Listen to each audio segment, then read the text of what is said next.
ईश्वर ने हमारे भाग्य में जो लिखा है उसे हमसे कोई नहीं छीन सकता।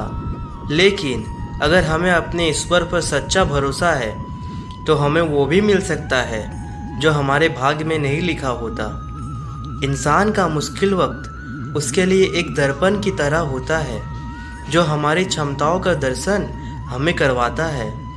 इस पूरे ब्रह्मांड में ऐसी कोई ताकत नहीं जो इंसान की इच्छाओं की पूर्ति कर सके, क्योंकि इंसान की इच्छाएं एक समुद्र के समान होती है जो कभी भी भरा नहीं जा सकता।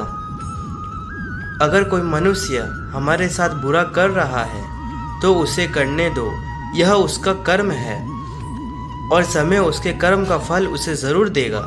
लेकिन हमें कभी भी किसी के साथ बुरा नहीं करना चाहिए, क्योंकि यही हमारा धर्म है। दुष्ट लोग अगर समझाने मात्र से समझ जाते तो यकीन मानो महाभारत कभी ना होता। अगर आप जीवन में असफल होते हो तो आपके दोबारा प्रयास करने में कभी भी नहीं घबराना चाहिए, क्योंकि जब आप दोबारा प्रयास करते हैं तो आपकी शुरुआत सुनने से नहीं बल्कि आपके अनुभव से होती है। दिव्यता केवल शक्तिशाली होने में नहीं बल्कि वास्तविक दिव्यता दूसरे में शक्ति जागृत करने में है। मन की गतिविधियाँ होश, त्रास और भावनाओं में के माध्यम से भगवान की शक्ति सदा तुम्हारे साथ है। जीवन में वाणी को संयम में रखना अनिवार्य है, क्योंकि वाणी से दिए गए घाव का भरे कभी नहीं जा सकते। जब हम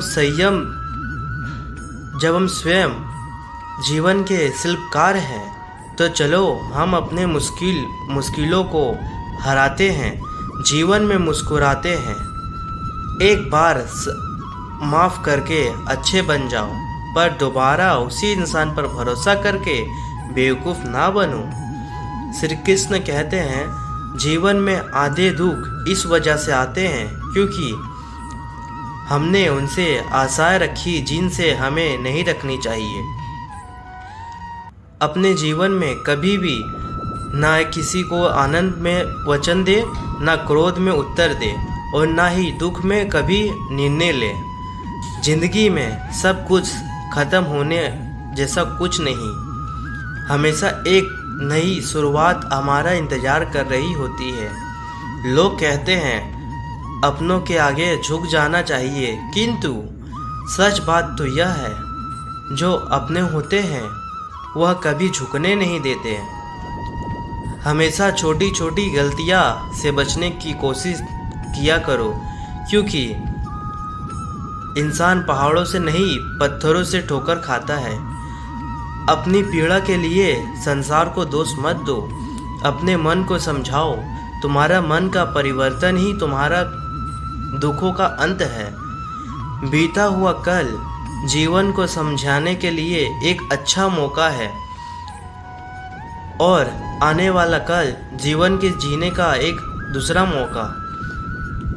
जैसे तेल समाप्त हो जाने के पर दीपक बुझ जाता है, उसी प्रकार कर्म के क्षीण हो जाने पर भाग्य भी नष्ट हो जाता है। जब मेहनत करने के बाद भी सपने पूरे ना हो तो रास्ता बदलिए, सिद्धांत नहीं, क्योंकि पेड़ भी हमेशा पत्ते बदलते हैं, जड़ नहीं।